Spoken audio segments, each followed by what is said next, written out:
Hebu njoo, kuna ushuhuda mwanangu. Njoo. Simama hapo tupe ushuhuda. Kwa majina naitwa Esther Joshua, ni mtoto wa mahali hapa. Inabidi mnizoee jamani, mimi kila jambo ninapotendewa lazima nitoe ushuhuda. Ninamshukuru Mungu kwa sababu kupitia sadaka ya kujimaliza Mungu amenitendea. Nakumbuka ilikuwa mwaka jana wakati tumepewa malengo kwa ajili ya mchango wa kununua vyombo. Nakumbuka watu walipewa viwango, lakini kuna watu wa kawaida walipewa viwango vya kawaida kabisa kuanzia 50,000. Nilipokuwa nikipanda hapa madhabahuni nitoe 50,000 kwa sababu ndio kundi lilokuwa limebakia lijatajwa. Nilipofika hapa nisikia nafsi inaniambia huwezi kutoa 50,000, wewe sio wa 50,000, anzia 100,000. Japokuwa 100,000 yenyewe hata nilikuwa sijui nitaitoa wapi. Lakini namshukuru Mungu nilitoa shilingi 10,000 tu baada ya Jumapili iliyofuata. Nikatulia sana mpaka mwaka jana ikapita. Bado waliendelea kukumbushia na mwisho wa siku ikaisha. Waliacha kutangaza vyombo na imani kuna watu mpaka sasa hivi zile nadhiri na ahadi za vyombo hatujamaliza, si ndio? Ndio. Bwana asifiwe. Lakini kwa kuwa nilijibebesha mzigo wa kutoa 100,000 wakati mchakato wa kuomba mkataba mpya kazini unaanza, nilifikiria ya kwamba unajua mnapokuwa kazini watu wanashauriana, mwingine anakuambia mimi niko na fulani, ukimpa fulani pesa atakusaidia. Lakini kuna siku moja usiku nilikuwa nimelala, kasikia sauti inaniambia unadaiwa kanisani pesa ya vyombo. Alafu unachukua pesa unaenda kumpatia binadamu. Mungu anadai pesa yake. Ndio. Nilipofika mahali hapa nilisikia msukumo wa kwamba nitoe hiyo pesa ya vyombo iliyobakia. Lakini nasikia yani ina uzito, nasema yote kabisa niitoe kwa pamoja. Amna, najua kuna wengine bado hawajatoa. Nilirudi nyumbani. Nilipofika nikafikiria sana, nikamwambia baba na shida na wewe. Baba kaniambia njoo. Nilipokuja nikamwambia mimi baba najisikia kutoa nadhiri ya vyombo, lakini inaniuma sana kuitoa. Ila baba naomba tu nisaidie. Naomba nichukue kadi yangu nikuachie. Ambapo mshahara utakapotoka, hiyo pesa utaitoa wewe, maana mimi naona kama siwezi. Nilisikia uchungu sana ndani ya moyo wangu baada ya kuondoka kuiacha kadi kwa mchungaji. Na uone shetani alivyo wa ajabu, akafunga mlango, mshahara ukatoka tarehe 17 badala ya tarehe 3 au tarehe 4. Yaani nikapitia hali ngumu mpaka nikatamani ningeichukua ile kadi, ningepeleka kwa mtu angenipa pesa hata ya kunisaidia. Roho ikawa inaniuma, nimwambie mchungaji kwamba mchungaji, hela ikitoka uchukue tu 50,000 nyingine unirudishie. Lakini bado sauti inaniambia usipoitoa hiyo pesa hutopata kazi. Bwana Yesu asifiwe. Amen. Kwa kweli namshukuru Mungu, pesa ilipotoka, nikamwambia baba hela imetoka, baba alienda akatoa, akanirudishia kadi yangu. Nikaendelea kutuma maombi, tumetuma maombi. Kazi yetu ilikuwa na mvutano sana na mtaa wa Nyamarembo ulikuwa na shida sana. Tumekuwa na mvutano, kuna watu waliachwa, kuna watu wamekuwa wameachwa kabisa. Ila tulipokuja hapa kwenye ibada ya Jumapili iliyopita, tulikuwa tunaomba kuyatimiza makusudi ya Mungu bila lawama. Mtumishi wa Mungu alisema kuna watu watatoka hapa wataona utofauti. Inawezekana ulikuwa umemuomba Mungu na umetoa na sadaka, unamkumbusha na Mungu kuhusu sadaka, lakini Mungu anaweza asitende kama ulivyoomba. Akasema usiruhusu hasira, usiruhusu uchungu. Usije ukakata tamaa. Na kweli nilipotoka hapa ibadani kufika jioni tukaambiwa kwamba majina yamekuja ya usaili, watu waliofanya usaili. Nilitoka nyumbani kaenda kuangalia majina. Niangalia listi yote nikakuta jina langu halipo. Jina lako halipo? Halipo. Wakati huo umejimaliza? Wakati huo nimejimaliza. Kwa kweli nilitoka pale nikiwa nimechoka. Nilikata tamaa sana. Ndio. Lakini nilipofika nyumbani, nilishindwa hata niombe nini. Lakini nilisema Mungu mapenzi yako yatimizwe. Mungu mapenzi yako yatimizwe tu. Uelewa mkubwa sana. Yawezekana kuna mlango mwingine unanifanyia. Ndio. Nawezekana mimi ninaamini kwamba haya ndio mafanikio yangu, lakini kumbe kuna mlango mwingine unanifanyia. Ndio. Niliingia ndani nikatulia. Kwa kweli hata chakula sikula. Hukula? Maana simu zilikuwa zinanisumbua watu.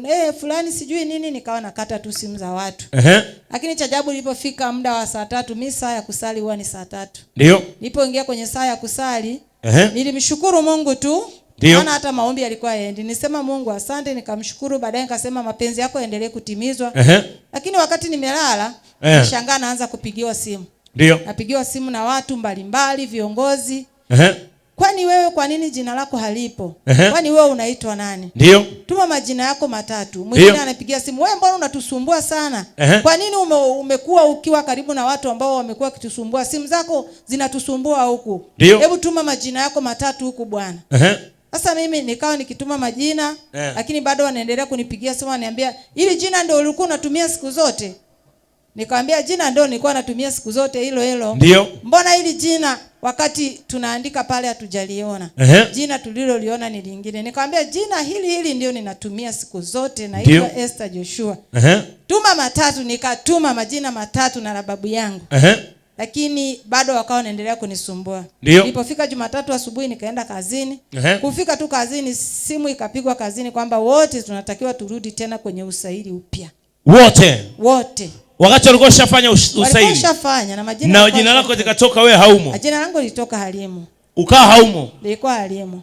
Wakatamka mrudi tena. Tunarudi tena. Watu walikasirika, wengine wakawa wanasema hamna bana usaili. Nguse jina lako muulize, hivi unaelewa wewe? Hivi unaelewa wewe? Hivi unaelewa wewe? Kwa nini kuna mwana wa Mungu jina lake halijaonekana? Wakasema watu wote warudi. Haleluya. Warudi wote. Haleluya. Wafanye kwa upya. Anayetafutwa ni mtu mmoja mwenye haki. Haleluya. Ni mtu mmoja. Haleluya. Piga makofi na vigeregere. Haleluya. Mtu mmoja anatafutwa.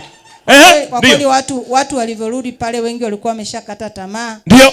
Wengine yani kuna wakati walikuwa wananibeza. Hapo nilikuwa napita wananiambia singekuwa huyu tusingeweza kurudia. Yani huyu ndio shida tu. Hata viongozi wanaitana yani huyu mtu amekuwa ametusumbua sana. Yani jopo wamekaa wanaumiza kichwa.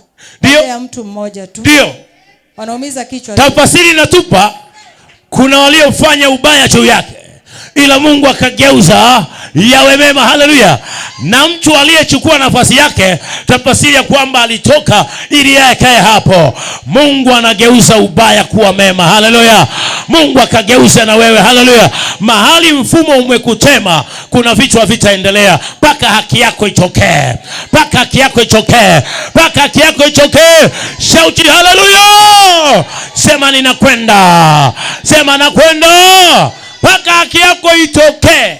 Ndio mama. Amina. Na baada ya kufanya usaili tulitoka pale, walisema elekeeni tu majumbani ukapumzike.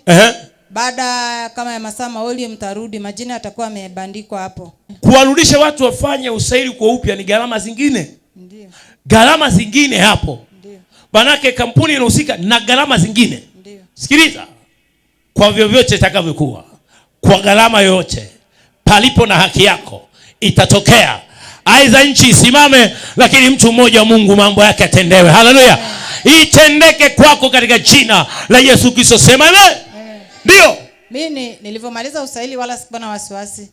Niliondoka. Alafu kwanza ni siku hiyo siku ya Jumatatu nilikuwa kwenye maombi ya kufunga. Jumanne napo nilikuwa, maana mimi baba alipotangaza maombi tutaanza Jumatano, lakini mimi nilianza Jumatatu asubuhi. Haleluya. Baada tu ya kumshukuru Mungu niliingia kwenye maombi akasema ni siku 7 ambazo Mungu ninakwenda kuuliza mapenzi yako yanatimizwaje, nataka nione. Kwa hiyo nilikuwepo kwenye maombi, watu walikuwa wanapita wananiambia ninunulie soda, na wanunulia tu. Unanunulia kabisa? Naambia tununulie soda maana wewe nahisi umetoa hela kubwa sana.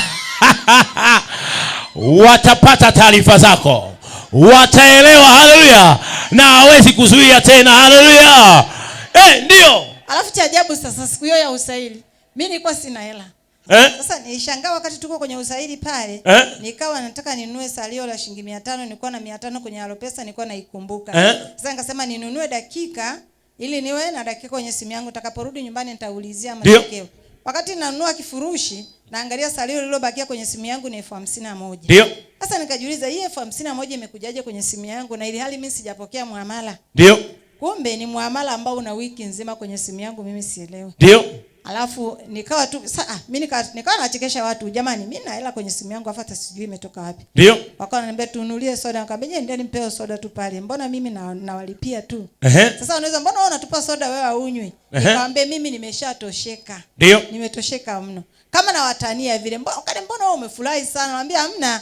Mimi nimefurahi kwa sababu tuko hapa wote na leo kila mtu atakwenda kujiridhisha. Wakanywa soda, tufupishe sasa. Wakanywa soda sasa wakatumia. Bwana Yesu asifiwe. Ndio. Basi baada ya kufanya usaili mimi niliondoka nikarudi nyumbani nikiwa na amani. Yaani nilikuwa na amani afu nimefurahi. Yaani nasikia nimefurahi sana kama vile kuna kitu kinakuja. Nilipofika nyumbani nikabadilisha uniform, nikaoga. Baadaye nikasema nijipumzishe. Akili kanijia, ngoja niwapigie wenzangu wa mbali, naamini hawajaenda. Niwaulize nini kimejiri. Nikawapigia simu. Kumpigia mtu wa kwanza, aliyekuwa wa kwanza kunicheka.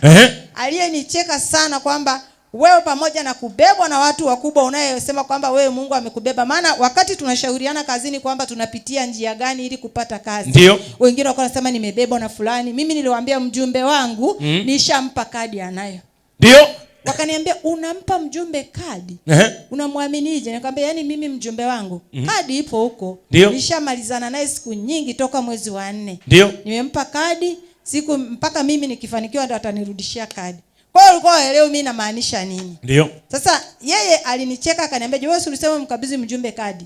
Lakini mbona sasa umeachwa?" Yeye ndiye nilimpigia simu. Kumpigia simu akapokea kinyonge sana. Nikamuuliza vipi? Akasema bado hawajabandika. Nikasema hapana, huyu ananidanganya. Mbona kajibu kinyonge afu hamna kelele? Nikaondoka. Ndio. Nifika pale nikakuta walishabandika, watu wameshasoma mpaka wameondoka. Yaani simama kama hapa na hapo. Kupiga jicho hivi. Yaani naona Esther Joshua herufi kubwa. Ongeza makofi na vigelegele tena. Mara kwanza kuona jina lake likatolewa tamko usairi urudiwe. Ya pili jina lake likawemo. Wakutoe wasikutoe. Umembeba, anayeweza kukuweka mahali popote. Anaweza kugeuza matokeo. Haleluya. Neema hii unaibeba leo katika jina la Yesu Kristo. Sema amen. Ni kweli huyu mama mimi alinifuata, nikashangaa. Angalia imani ya mtu. Yuko kazini. Kama baba, kuna kitu mimi nimeshajaribu nashindwa. Nikipata hela na ipigemo. Sasa ili siipigemo nasikia kadi hii hapa. Akanipa kadi, nikakaa nayo. Siku ya siku mzigo umetoka, akanipigia mwenyewe. Akaniambia nenda baba. Nikafika pale, nikamwambia nipe namba hiyo password, nikavuta. Lakini naziri yake ilikuwa ni kwamba anataka arudi kazini. Akajimaliza mshahara wake wote. Angalia hicho kitu. Na mimi siku moja niambia ndo tunakwenda, nikamwambia Mungu akufanikishe. Kuna kitu kinazungumza. Sasa leo anazungumza hapa. Sasa imagine anapitia ile situation ya ni jina, angeanza kutukana. Mungu yani kuna vitu. Amenipa kitu kimoja kikubwa sana ambacho nakwambiaga. Kwenye kila jambo uliza mapenzi ya Mungu. Sasa aliposema mapenzi ya Mungu, ndio hayo tunaitisha usairi mwingine ili Mungu wako ajulikane. Huyo ndio Mungu ambaye tunamtumikia. Haleluya. Ongeza makofi na vigeregere.